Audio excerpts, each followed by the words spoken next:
오늘 우리에게 주시는 하나님의 말씀은 요한복음 8장 1절부터 11절까지입니다. 예수께서는 올리브 산으로 가셨다. 이른 아침에 예수께서 다시 성전에 가시니 많은 백성이 그에게로 모여들었다. 예수께서 앉아서 그들을 가르치실 때에 율법학자들과 바리새파 사람들이 간음을 하다가 잡힌 여자를 끌고 와서 가운데 세워놓고 예수께 말하였다. 선생님, 이 여자가 간음을 하다가 현장에서 잡혔습니다. 모세는 율법에 이런 여자들을 돌로 쳐 죽이라고 우리에게 명령하였습니다. 그런데 선생님은 뭐라고 하시겠습니까? 그들이 이렇게 말한 것은 예수를 시험하여 고발할 구실을 찾으려는 속셈이었다. 그러나 예수께서는 몸을 굽혀서 손가락으로 땅에 무엇인가를 쓰셨다. 그들이 다그쳐 물으니 예수께서 몸을 일으켜 그들에게 말씀하셨다. 너희 가운데서 죄가 없는 사람이 먼저 이 여자에게 돌을 던져라. 그리고는 다시 몸을 굽혀서 땅에 무엇인가를 쓰셨다. 이 말씀을 들은 사람들은 나이가 많은 이로부터 시작하여 하나하나 떠나가고 마침내 예수만 남았다. 그 여자는 그대로 서 있었다.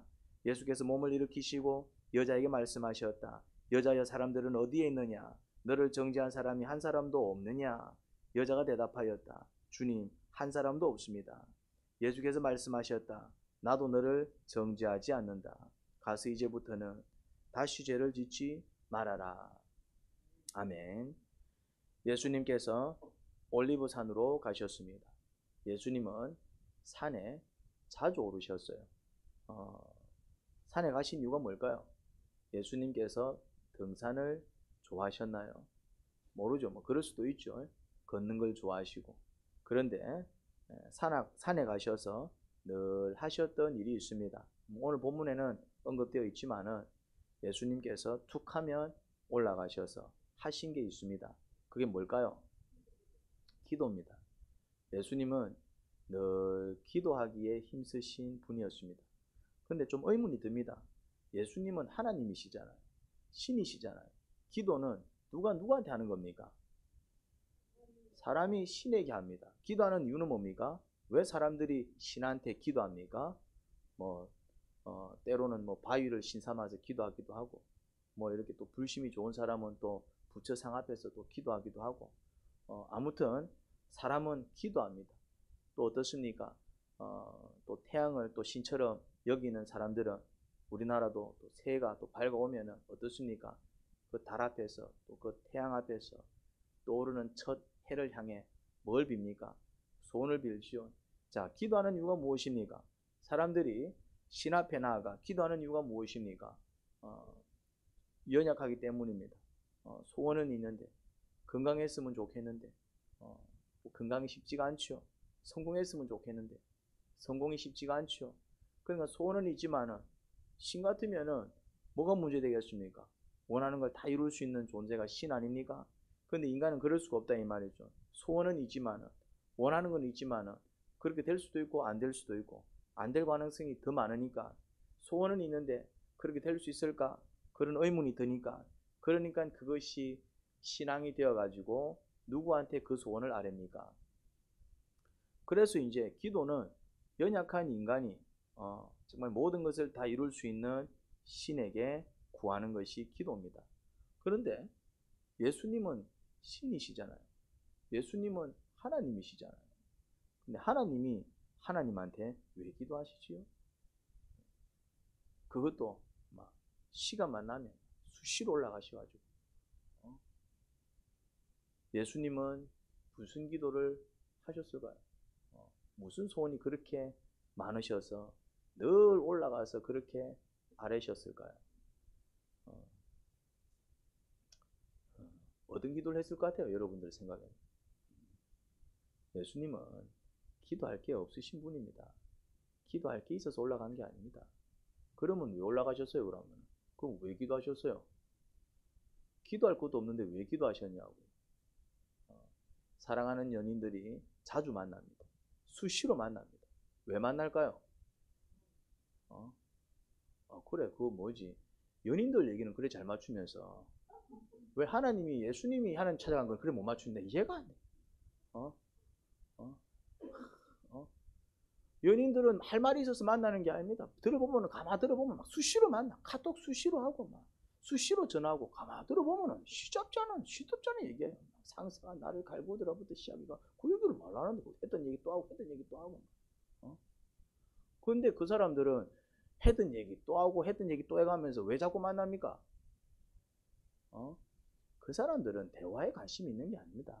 이 사람한테 이 얘기 해줘야지 그게 관심이 있는 게 아니에요. 그들은 뭘 원하는 겁니까? 뭐라고요? 뭘 봐요?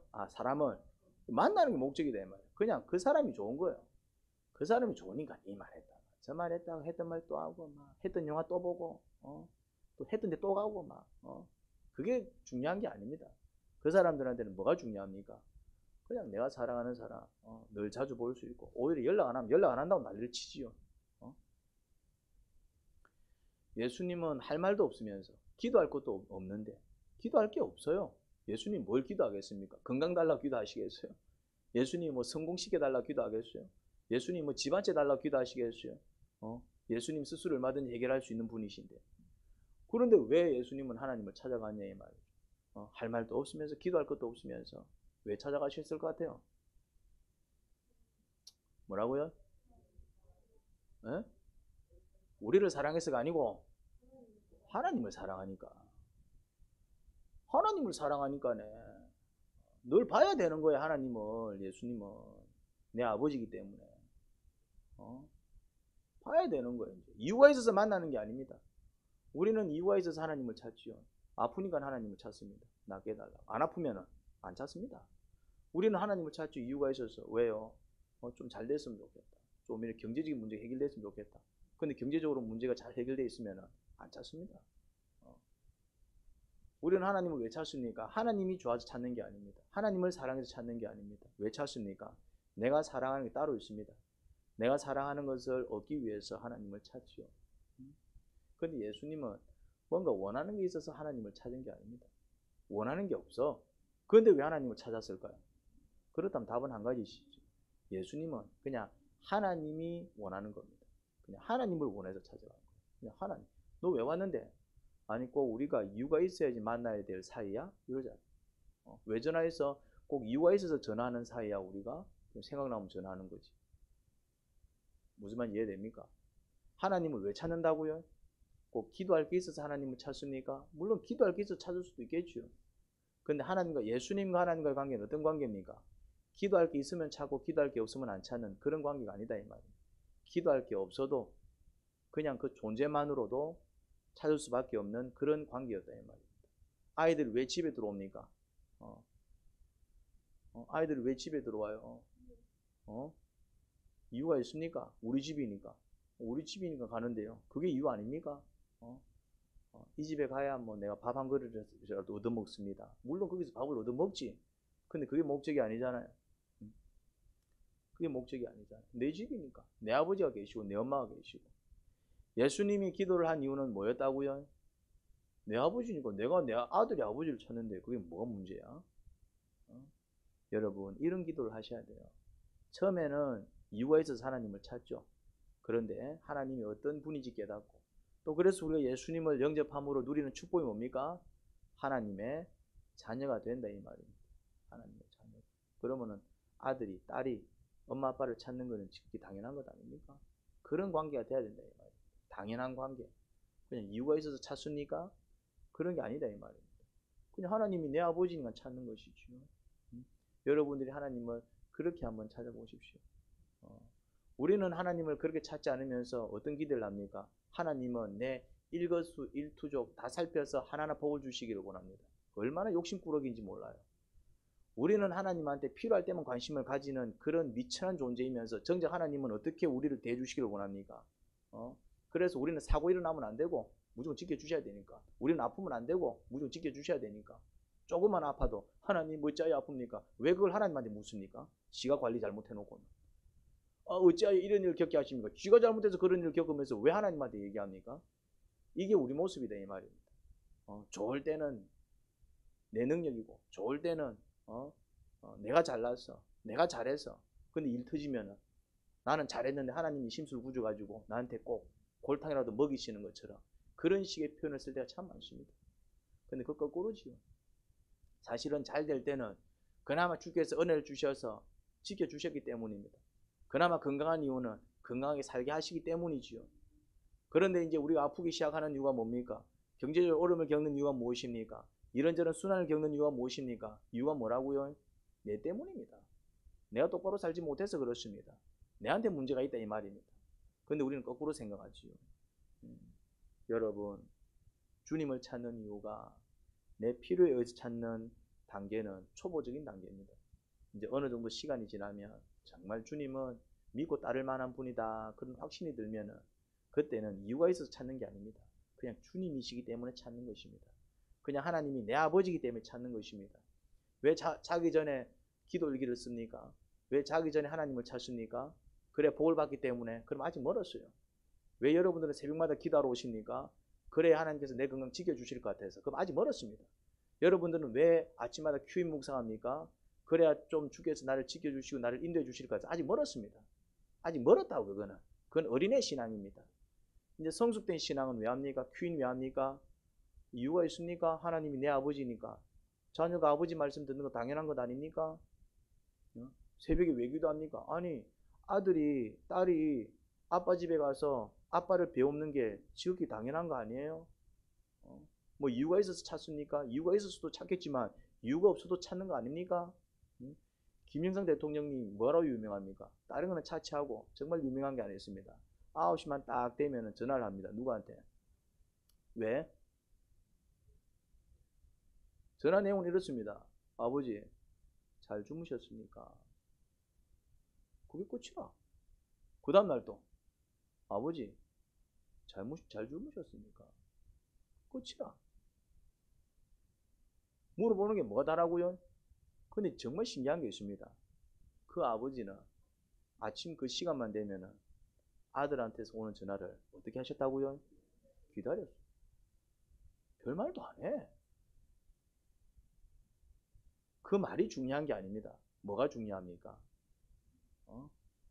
늘 부모를 찾고 안부를 묻고 문제가 있으면 즉각적으로 해결해주고. 그거는 모든 사람들을 감동시키지요. 뭐 정치를 잘했는지 난 모르겠습니다만 난 정신이 아니니까. 그 사람이 뭐 어떤 사람이 난 모르겠습니다. 내가 뭐 그분하고 뭐 차 한잔 한 적도 없으니까요. 하지만 그 모습은 모든 사람들을 감동시키지요. 예수님이 그랬다 이 말입니다. 그냥 그 시간이 되면 그 장소에 나가서 뭐 했다고요? 하나님 아버지 이랬다 이 말입니다. 그냥 그 시간이 되면 그 장소에 나가서 제가 늘 얘기하죠. 정말 신앙의 기본은 정식기도입니다. 여러분들이 뭘 정하셔야 된다고요? 시간을 정하고 장소를 정해서 뭐 하셔야 된다고요? 그냥 그 시간이 되면 그 장소에 나가서 하나님 아버지 정한 시간만큼 그게 신앙의 기본입니다. 그게 하나님의 자녀가 된 증거지요. 그게 하나님이 내 아버지라는 증거지요. 그게 정말 하나님께서 나와 함께 하신다는 증거고 내가 하나님과 함께 한다는 증거입니다. 그거 하지 않으면 죄송합니다. 예수님 믿는지 안 믿는지 의심스러워요. 그거 안 하면 정말 하나님을 아버지로 생각하나 의심스럽다 이 말입니다. 그거 안 하면 정말 하나님과 동행하는 삶을 살까? 그건 기본 중에 기본입니다. 그렇게 해서 복을 받는 게 아니라 그 모습이 뭘 증명한다고요? 믿음을 증명한다 이 말입니다. 하나님이 여러분들의 아버지가 맞습니까? 꼭 이유가 있어야지만 찾는 그런 필요에 의해서 찾는 그런 존재입니까? 아니면은 뭐 그런 거 없어도 이유가 있어서 만납니까? 내 아버지가 만나지요. 그런 관계입니까? 어떤 관계입니까? 하나님을 아버지로 모실 때 하나님은 우리에게 어떤 복을 주시겠습니까? 자녀에게 줄 수 있는 모든 축복을 다 줍니다. 인간 부모만 봐도 인간이 한 사람이 자기 자녀들을 키울 때 뭘 주든가요? 뭘 주든가요? 뭘 줍니까? 여러분들은 여러분들의 자녀들한테 뭘 주십니까? 뭘 주는지 모릅니까? 뭐 안 줍니까? 모든 걸 다 주잖아요. 없어서 못 주지. 없어서 못 주지. 있는데도 안 준 적이 있습니까? 자녀가 원하는 됐다 마. 니 나한테 해준 거 뭐 있는데 자꾸 구해서 하는 일 합니까? 아니면은 미안하다. 아빠가 해줄 수 있는 게 여기까지다. 없어서 못 주지. 인간 부모도 자녀들한테 물론 그렇게 안 하는 인간들도 있지만은 대개 부모들은 어떻게 합니까? 없어서 못 주지. 있는 거는 있으면 어떻게 합니까? 있으면 결국 주더라 이 말입니다. 그걸 이용해 먹는 게 누구고요? 자식이고. 그러면 하나님께서 우리에게 주실 때 어떻게 주실 것 같아요? 그러면 하나님은 없는 게 있을까요? 없을까요? 그런데 한 번씩 안 주실 때도 있어요. 왜 안 주실까요? 뭐라고요? 그렇죠. 이걸 줘서 문제가 되겠다 싶으면 안 주신다 이 말입니다. 그러면 안 주실까?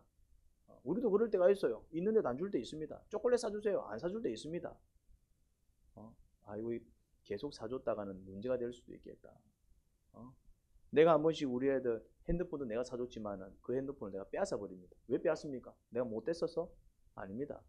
야, 이것들이 핸드폰 때문에 인생 조지겠다 싶으면은 뺏어 버립니다. 저거는 나를 말이지. 무슨 도둑놈 쳐다보지. 왜 내 거 가져가는데? 이런 마음으로 쳐다보지만은 나는 왜 가져갑니까? 야들이 핸드폰 때문에 인생 조지겠다 싶으면 가봅니다. 예수님은 틈만 남은 산에 올라가셔서 뭐 하셨다고요? 기도하셨어요. 하나님이 하나님한테 왜 기도해? 기도할 게 있어서 기도한 게 아니라 기도할 게 없어도 하나님을 찾을 수밖에 없는 그런 관계였어요. 그렇게 하나님을 찾는 예수님이셨습니다. 여러분들이 그렇게 하나님을 찾기를 간절히 바랍니다. 그로 내려와가지고는 이른 아침에 성전에서 다시 백성들을 가르치지요. 그런데 참 백성들이 고약합니다. 이 율법학자들과 바리새파 사람들이 고약합니다. 사람들이 그들에게 와야 될 사람들이 참 그 예수님을 찾아가니 시기가 났는지 그래서 이제 이 바닥에서 더 이상 설치지 못하도록 꾀를 썼지요. 그게 뭡니까? 간음하다가 잡힌 여자를 끌고 왔습니다. 여러분, 간음하다가 잡힌 여자를 끌고 왔다. 이게 무엇을 의미하겠어요? 간음하고 있다. 간음하고 있는 게 뭡니까? 물론 이제 이거는 잘못된 행동이죠. 간음은 뭐 이렇게 정상적인 어떤 사랑의 관계는 아니잖아요. 이거는 분명히 악한 것입니다. 그럼에도 불구하고 간음하다가 현장에서 잡아왔다는 얘기는 그냥 벗고 있는 두 남녀를 덮쳐서 그냥 그 자리에서 끌고 왔다는 얘기입니다. 설령 아무리 잘못된 행동이어도 이거는 뭐 프라이버시 이런 거는 뭐 안중에도 없고 그냥 한 사람의 인권 이런 건 안중에도 없고 어떻게 한 겁니까? 오늘날 이런 식으로 수사를 했다가는 어떤 일이 벌어집니까? 이런 식으로 수사했다가는 그 사람이 아무리 악한 짓을 저질러도 그 수사기관들이 다 두들겨 맞습니다. 어떻게 범죄자 인권도 얼마나 중요하게 생각합니까? 요즘은 그만큼 이제 성숙했기 때문에 그렇습니다. 그런데 이 당시 때는 악한 짓 하는 인간들은 인간으로도 안 봤던 거지요. 그 다음에 더 웃긴 건 뭔지 아십니까? 그러면은 간음을 했으면 남자도 끌고 가야지 왜 여자만 끌고 옵니까? 그러니까 그나마 남자들은 그 인권을 보장을 해줬다는 얘기입니다. 그나마 그 사회가 성인 남성 중심의 사회였기 때문에 남자는 아무리 잘못을 저질러도 남자 인권은 어떻게 줬다? 보장을 했다는 얘기입니다. 근데 여자는 죄송한 얘기지만은 여기 여성분들도 많이 있지만은 그 시대 여자 인권은 쓰레기였습니다. 쓰레기. 걸레보다도 못했습니다. 특히 이런 중한 죄를 지은 사람은 인간으로도 안 봤습니다. 그러면 남자도 같이 끌고 와야지. 그만큼 시대가 악한 것입니다. 시대가. 그나마 여러분들 좋은 시대를 살아가는 것을 하나님께 감사하시기 바랍니다. 그나마. 아무튼 그 가늠한 여자를 덮쳐가지고 끌고 온 거예요. 어떻게? 제대로 옷은 입었겠습니까? 뭐 그냥 대충 이불로 둘둘둘 말아갖고 막 그냥 거의 뭐 몸 다 드러나게 끌고 왔겠죠. 그 여자는 그때 어떤 기분이었겠습니까? 여자로서 경험할 수 있는 최고의 수치가 아닐까요? 그리고 이제 왜 끌고 갑니까? 이제 모세율법대로라면 돌로 쳐 죽일 수 있는 그런 어떤 사형받을 상황입니다. 죽게 생겼다 이 말입니다. 최고의 수치를 느꼈겠지만 또 뭘 느꼈겠습니까? 최고의 공포를 느꼈겠죠. 여자로서 느낄 수 있는 가장 최고의 수치를 느꼈을 것이고 그 이상 바닥이 있겠습니까? 그리고 또 이제 어떻습니까? 이제 끌려가서 이제 어떻게 될까요? 이제 죽게 생긴 겁니다. 이제 그러니까 최고의 공포를 느꼈을 것입니다. 이 여자의 심정은 갈기갈기 찢겨 있었을 것입니다. 수치감으로 찢겨져 있었을 것이고 그리고 심지어 공포감으로 찢겨 있었을 것입니다. 그런데 이제 이렇게 한 이유가 뭡니까? 누구를 위해서? 예수님을 끌어내리기 위해서 한 여자의 인생을 지근지근 밟아버린 것이지요. 이게 율법학자들의 모습이고 이게 바리새파 사람들의 모습입니다. 그 당시 율법학자들과 바리새파는 나쁜 사람들이 아닙니다. 오늘날로 치자면 어떤 사람들일까요? 오늘날로 치자면은 뭐 목사님 이래 생각하시면 됩니다. 누구에게나 존경받는 사람들, 최고의 사람들이었다 이 말입니다. 최고의 사람들의 수준이 이 모양이었어요. 그런데 이게 사실은 인간 세상의 모습입니다. 여러분들이 생각할 때는 정말 존경할 만한 사람, 여러분들이 생각할 때는 정말 위대한 사람 있을까요? 없을까요? 그렇게 보이는 사람은 있어도 그런 사람은 없습니다. 모든 인간들이 죄인이라는 사실을 깨닫게 될 때에 진정한 자유를 누립니다. 그래서 우리가 믿고 따라야 될 분은 누구밖에 없다? 예수님밖에 없습니다. 예수님밖에. 그렇게 이제 예수님을 끌어내리기 위해서 이제 이 여자를 데리고 와서 이제 예수님을 시험합니다. 어떻게 할까요? 어떻게 할까요? 근데 예수님은 딱 그 광경을 보시고 어떻게 하느냐면은 땅바닥에다 뭘 쓰셔요. 그러니까 사람들이 그래 가만히 있지 말고 빨리 얘기 좀 해보세요. 막 다그칩니다. 그러니까 뭘 쓰시다가 한참 뭘 쓰시다가 하도 다그치니까 쉴 일어나서 한마디 던지죠. 이래 얘기합니다. 너희 가운데서 죄가 없는 사람이 먼저 이 여자에게 돌을 던져라. 이게 엄청난 말입니다. 왜냐하면은 예수님이 돌을 던져라 했어요? 돌을 던지지 마라 그랬어요? 돌을 던져라 했으니까 이거는 율법을 어긴 것일까요? 지킨 것일까요? 예수님은 율법을 지키셨습니다. 예수님은 율법을 정말 잘 지키신 분입니다. 예수님은 율법을 지키셨어요. 예수님은 어떻게 사셨다고요? 정말 1.1획도 흐트러짐 없이 율법대로 사신 분입니다. 분명히 예수님께서 뭐라고 얘기하셨습니까? 돌을 던져라. 왜? 율법에 그렇게 적혀 있으니 율법대로 해야 돼. 돌을 던져라. 그렇게 말씀하셔요. 율법을 지켰습니까? 어겼습니까? 그래서 사실은 율법으로 걸라 그랬어요. 용서해줘. 그러면은 쉽게 말해서 돌 던지지 마 이러면은 율법에 이렇게 적혀 있는데 왜 당신은 이 율법을 따르지 않습니까? 이러면서 막 흠잡으려고 그랬다 이 말이죠. 그런데 그렇게만 말하지 않습니다. 돌 던져. 그런데 그 앞에 뭔가를 붙이죠. 뭐라고 붙입니까? 근데 너희 가운데 죄 없는 사람이 먼저 돌 던져 이렇게 얘기합니다. 그리고 또 뭐합니까? 또 뭔가를 또 쓰기 시작하셨어요. 뭔가를 쓰기 시작하셨어요. 그러니까 예수님께서 돌을 던지라고 하신 겁니까? 던지지 말라고 하신 겁니까? 그러니까 이 말씀은 돌을 던져라, 던지지 마라 이 얘기도 아닌 겁니다. 이 말씀은 어떤 메시지일까요? 이런 메시지입니다. 야, 너희 중에 이 여자한테 정말 아무런 양심에 거리낌 없이 그렇게 돌을 던질 수 있는 자격 있는 사람 있어? 뭐 이런 얘기인 것이죠. 그리고 또 이제 어떤 의미입니까? 이 여자는 너희가 함부로 할 수 있는 그런 사람이 아니야. 너희 볼 때는 뭐 그냥 미천한 죄인에 불과하겠지만은 근데 너희는 크게 다를 게 있을까? 사실 이 말씀 안에는 어마어마한 메시지들이 숨어 있습니다. 그냥 한마디 던졌지만 너희 가운데서 죄가 없는 사람이 먼저 이 여자에게 돌을 던져. 그러니까 예수님의 말씀 한마디는 사실은 많은 묵상을 할 수 있게 만들 수 있는 그런 어떤 깊이 있는 오묘한 진리다 이 말입니다. 예수님이 진리시니까. 그런데 결과가 놀랍습니다. 사람들이 떠나가기 시작합니다. 그런데 누구부터 떠나갑니까? 나이 많은 사람도 떠나갑니다. 왜 나이 많은 사람도 떠나갔을까요? 뭐라고요? 그렇지. 오래 산 사람이 죄가 제일 많습니다. 자, 그럼 제가 문제를 내겠습니다. 여기에서 제일 죄를 많이 지은 사람이 누굴까요? 그 사람이 누구냐고? 네. 어쩔 수 없습니다. 어쩔 수 없어요. 어쩔 수 없습니다. 그게 정답입니다. 누가 죄를 많이 지었느냐? 그럼 누가 제일 죄를 적게 지었겠습니까? 그렇죠. 이제 아이들입니다. 아이들. 아이들이 암만 못되게 보여도 어쩔 수 없습니다. 우리는 죄인이기 때문에 안 지어야지 안 지어야지 하면서도 살아가면서 막 짓는 게 죄악입니다. 그럼 누가 죄를 많이 지었겠어요? 오래 살수록 많이 지을 수밖에 없는 거예요. 오래 살수록. 오래 살수록. 그리고 나이가 많은 사람일수록 인생 연륜이 많기 때문에 젊은 사람들보다는 생각이 깊습니다. 그러면 당연히 반성하는 속도, 뭔가 이렇게 탁 자극을 받았을 때 반성하는 속도가 젊은 사람들보다 나이 드신 분들이 훨씬 더 깊죠. 물론 아닌 경우들도 있지만 대개는 그렇습니다. 그러니까 나이가 많은 사람들로부터 떠나기 시작했다는 얘기는 그 두 가지 이유 때문입니다.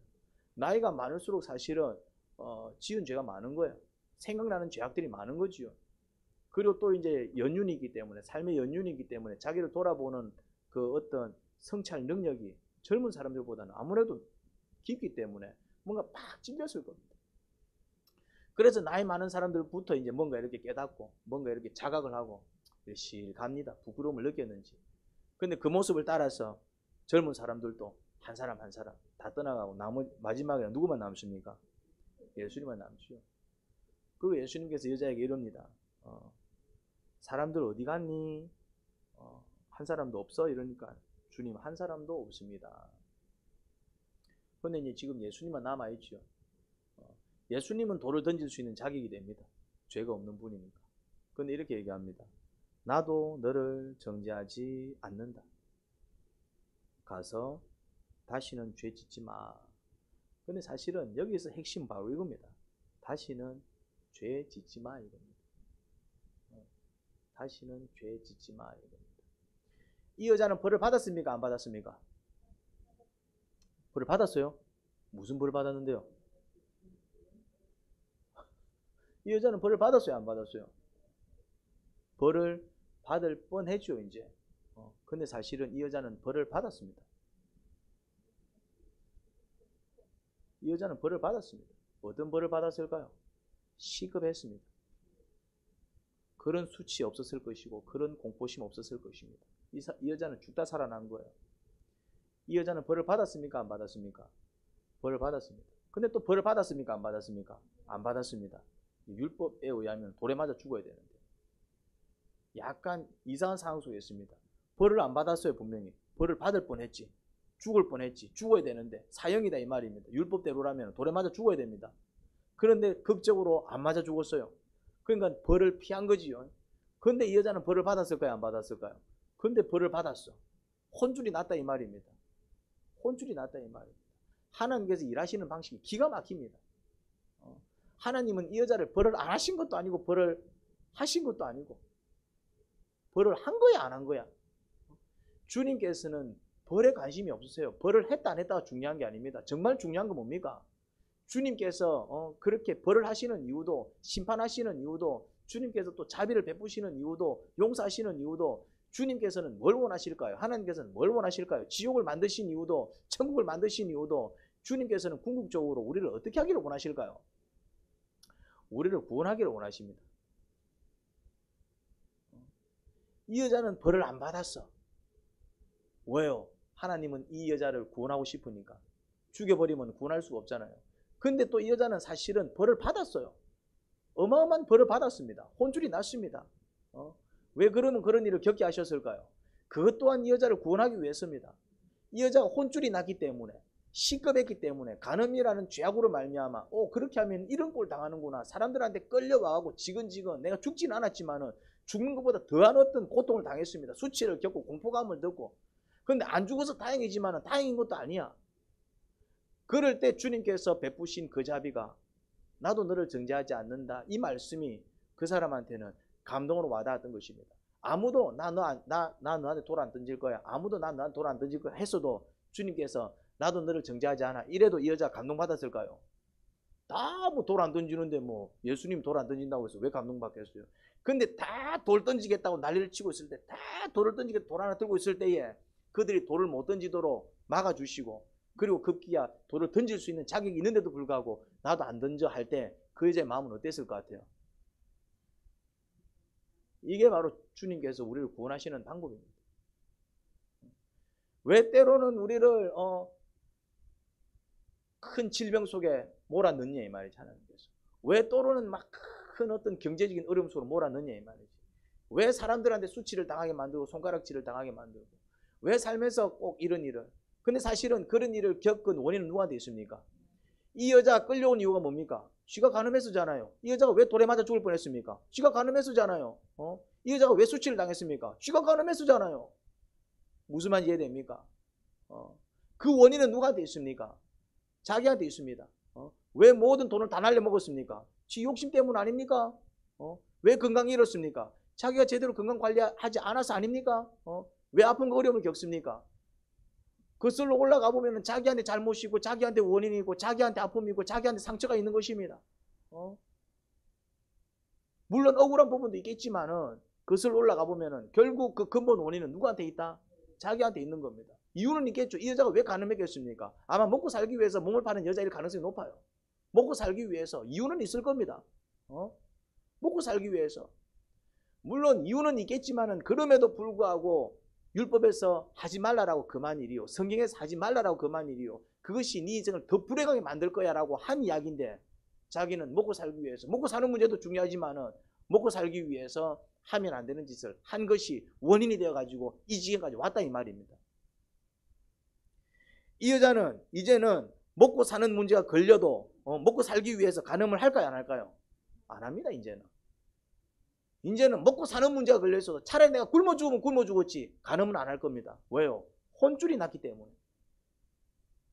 차라리 내가 하나님을 찾아가서 기도하지, 차라리 내가 좀 힘든 일을 노동을 하지, 차라리 내가 그렇게 살지 좀 더 편하게 좀 살겠다고 이런 짓 하지 않겠다. 왜요? 혼줄이 났기 때문에. 혼줄이 났기 때문에. 그런데 예수님은 어떤 기회를 줬냐면은 이 여자가 스스로 자기 자신을 성찰할 수 있는 기회를 준 겁니다. 어찌 보면 하나님께서 이 여자가 간음하는 현장에서 잡히지 않도록 하실 수도 있었잖아요.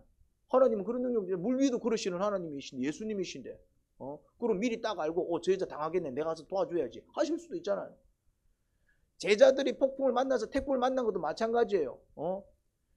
그들이 배를 띄울 때 야야 너 길이 가면 큰일 난데 달려 내려올 수도 있었잖아요. 그런데 왜 그냥 그들이 가도록 내버려 두셨을까요? 뭘 가르쳐 주고 싶어서 아무리 급해도 아무리 가고 싶어도 주님을 태우지 아니하면은 가지 말자. 그 뒤로부터 그 제자들은 이제는 주님이 없이는 절대로 배를 띄우지 않았을 것입니다. 왜요? 혼줄이 났으니까. 혼줄이 났으니까. 그래서 차라리 주님을 기다리면 기다리지. 빨리 가요. 빨리 가요. 아니야. 아직 주님이 안 탔잖아. 우리끼리 가면 되잖아요. 안 돼. 주님 안 태우고 가면 큰일 나. 왜 큰일 나요? 당신들 어부잖아요. 우리가 아무리 어부여도 우리가 할 수 없는 문제들이 있어. 주님 모시고 가야 돼. 혼줄이 났기 때문에 이제 자기 자신감으로 사는 게 아니에요. 혼줄이 났기 때문에 자기 능력으로 사는 게 아닙니다. 혼줄이 났기 때문에 이제 자기 지식으로 사는 게 아닙니다. 혼줄이 났기 때문에 이제 어떻게 삽니까? 주님 모시고 산다 이 말입니다. 혼줄이 났기 때문에 주님 모시고 사는 거예요. 새벽기도 한번 빠져도 되잖아요. 뭐 첫날 만날 드리는 거 안 돼. 나는 주님 모시고 하루를 시작해야 돼. 예배 한번 빠져도 되잖아요. 안 돼. 나는 주님 모시고 한 주를 시작해야 돼. 목장 모임 안 가도 되잖아요. 안 돼. 나는 가서 그렇게 교제하면서 주님의 은혜로 난 한 주를 살아야 될 사람이야. 안 돼. 안 돼. 왜 이렇게 얘기합니까? 혼줄이 났기 때문에 그렇습니다. 내가 얘기하잖아요. 새벽에 기도하러 오시는 분들 믿음 좋아서 기도하는 게 아니라고. 교만 떨지 마라 내가 얘기하잖아요. 그들은 왜 기도합니까? 정도가 자매가 왜 새벽마다 기도합니까? 왜 드보라 목자님이 새벽마다 기도합니까? 왜 최 목자님이 새벽마다 기도합니까? 믿음이 좋아서 아닙니다. 혼줄이 났기 때문에 그래요.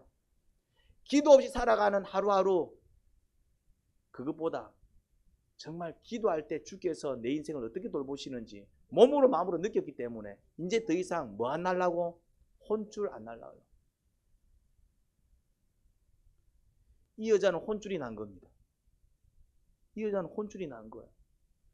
그럼에도 불구하고 주님께서는 일부러 이렇게 하신 이유가 뭐냐면 느끼라고. 그냥 알아서 미리미리 딱딱딱딱 해결해 주면 이 여자는 아무것도 느끼지 못했을 겁니다. 그냥 자기가 능력이 좋아서 자기가 재수가 좋아서 자기 운이 좋아서 내가 피했구나 이렇게 생각할 겁니다. 근데 아니라는 사실을 깨닫고 내 스스로는 정말 모든 것을 피해 나갈 수도 없고 그냥 이렇게 될 수밖에 없구나. 그렇게 바닥을 칠 때 주님이 다가오셔가지고 손을 내미시니까 그 손길이 어떻게 느껴집니까? 따뜻하게 느껴진다 이 말입니다. 난로가 봄에는 창고에 처박혀 있습니다. 난로가 여름에는 창고에 처박혀 있다고. 난로가 가을에는 창고에 처박혀 있습니다. 근데 겨울만 되면은 난로를 끄집어냅니다. 겨울만 되면은 난로를 딱 씁니다. 겨울만 되면은 기름을 막 들고 가고 막 난로에다 기름을 붓기 시작합니다. 왜요? 겨울에는 왜 난로를 그렇게 소중하게 여기냐고요? 추우니까. 제가 놀라운 사실을 하나 경험했습니다. 필리핀에 갔는데 필리핀에는 뜨거운 물이 안 나옵니다. 내가 놀랐어요. 뜨거운 물 어떻게 켜노? 필리핀에는 뜨거운 물 안 나오는데 충격을 받았습니다. 그럼 샤워 어떻게 해? 근데 내가 지내보니까 뜨거운 물이 왜 필요 없는지 금세 깨달았습니다. 필리핀은 그냥 밖에 나가서 10분만 걷고 들어오면은 그냥 샤워가 가능합니다. 그런 데서는 난로의 가치를 못 느껴요. 근데 우리나라는 온돌이 생명 아닙니까? 집 지을 때 뭐부터 깝니까? 온돌. 왜 온돌 깝니까? 우리나라는 겨울이라는 게 있거든.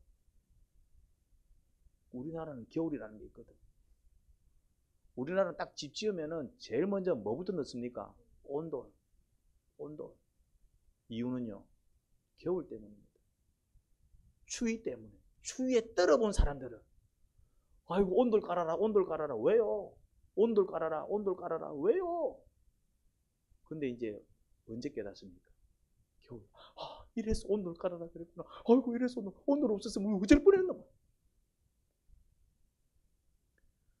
언제 주님의 사랑을 깨닫습니까? 혼쭐할 때. 그때 주님은 손을 내미십니다. 뭐라고요? 나도 너를 정죄하지 않는다. 근데 그 다음 말이 중요합니다. 이제는 다시는 죄를 짓지 마. 네가 이렇게 된 이유가 뭐라고요? 죄지어서 그래. 네가 이렇게 된 이유가 뭐라고요? 가늠해서 그래. 여러분들, 주님께서 깨닫게 하십니다. 한 번씩 어떤 이유 때문에 기도하면 깨닫게 하십니다. 뭘요? 내 죄악을 깨닫게 하십니다. 내가 이렇게 살아서 이런 일을 겪는구나. 내가 이런 성깔머리 때문에 내가 이런 일을 겪는구나. 내 이런 습관 때문에 내가 이런 일을 겪는구나. 내가 이런 말 때문에 내가 이런 일을 겪는구나. 내가 이렇게 살아서 이런 일을 겪는구나. 그걸 깨닫습니다. 그걸 깨달으면 어떤 일이 벌어집니까? 그 습관을 고치겠죠. 그 성격을 고치겠죠. 그 말투를 고치겠죠. 설령 잘 안 되더라도 적어도 고치기 위해서 노력은 하겠죠. 하나님 아버지,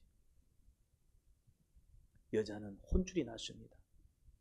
극적으로 살아났지만은, 그래서 벌을 모면했지만은, 근데 또 이 여자가 벌을 안 받은 건 아닙니다. 혼쭐이 났으니까. 저희 모습입니다. 저희도 살면서 혼쭐 얼마나 많이 나는지 모릅니다. 건강의 문제 때문에 혼쭐 나고요. 또 뭐 이렇게 경제적인 이유 때문에 혼쭐이 나고요. 때로는 관계 속에서, 여러 가지 일 속에서, 사건 속에서, 가정 안에서, 심지어 교회 안에서 혼쭐을 경험합니다. 그럴 때 저희는 깨닫습니다. 그때 하나님은, 아버지는 저희를 회복시키시면서 그 사랑의 손길을 내미시면서 한마디 더 하십니다. 그래, 이제는 다시 죄짓지 마. 그 말씀은 더 이상 그런 불행 속에서 살지 않도록 이끄시는 아버지의 사랑의 손길인 것입니다. 그 마음을 깨닫게 하세요. 그때 저희는 우리의 성격을 고칠 수 있습니다. 그때 우리는 우리의 악한 습관을 고칠 수 있습니다. 그때 우리는 우리의 말투, 우리의 삶, 우리의 그 손과 발의 그런 고질적인 습관들 하나하나 다 고칠 수 있습니다. 쉽게 고쳐지지는 않습니다. 하지만 적어도 결단은 합니다. 내가 이렇게 한번 살아보겠다. 이제는 더 이상 그렇게 하지 않겠다. 결단은 합니다.